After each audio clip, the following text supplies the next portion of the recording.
Hi అండి అందరికీ. ఇవాళ రెసిపీ వచ్చేసి ఎగ్గు బెండకాయ పులుసు అండి.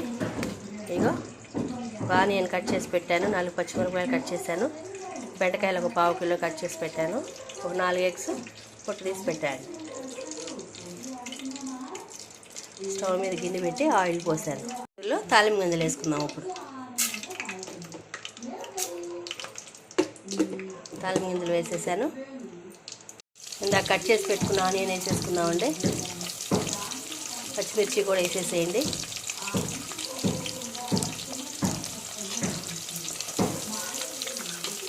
బెండకాయలు కూడా ఇందులో వేసేసేయండి. కరివేపాకు ఇది మొత్తం కొంచెం కలిసేటట్టు తిప్పండి ఒకసారి.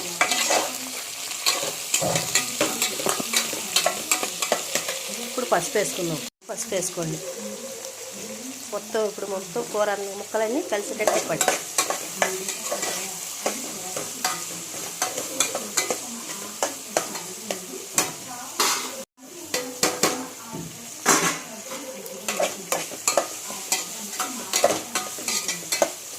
మూత పెట్టి మంచిగా మగ్గు తీయండి, మగ్గనివ్వండి. కొంచెం చింతపండు నానబెట్టుకోండి. 100 గ్రాములు ఉంటుంది ఏమోనండి. ఒకసారి ముక్కలు మళ్ళీ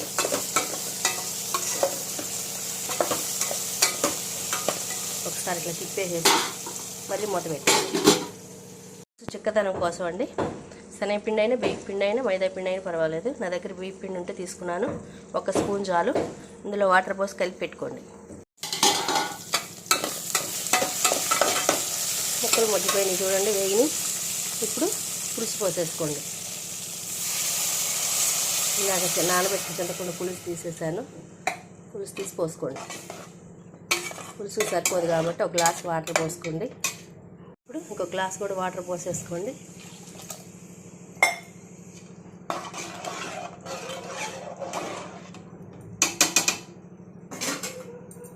ఇప్పుడు ఇందులో సాల్ట్ వేసుకోండి. ఇప్పుడు 1 స్పూన్ సాల్ట్ వేసుకోండి. ఉప్పు కొంచెం తినేవాళ్ళు ఉప్పు వేసుకోండి మంచిగా, లేదంటే సాల్ట్ తక్కువ తినేవాళ్ళు సాల్ట్ తక్కువ వేసుకోండి. కారం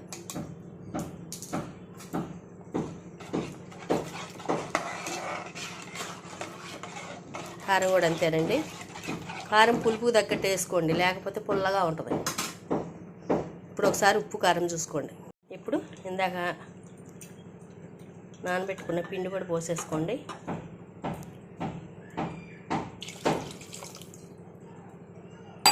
పోసేసి ఒకసారి తిప్పండి.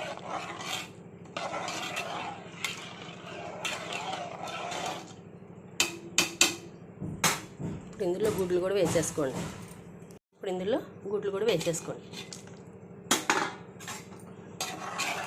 ఇప్పుడు మంచిగా మరగనివ్వండి.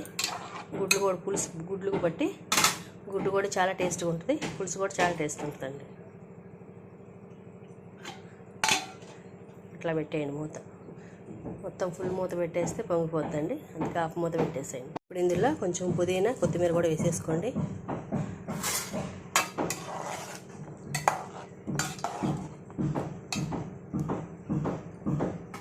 మరగనివ్వండి. వేడి వేడి బెండకాయ ఎగ్ పులుసు రెడీ అయిపోయింది. టేస్ట్ చేయటమే లేటు. అందరు ఇళ్ళలో రెడీ చేసుకోండి, టేస్ట్ చేయండి. బాయ్. నా ఛానల్ సబ్స్క్రైబ్ చేయండి.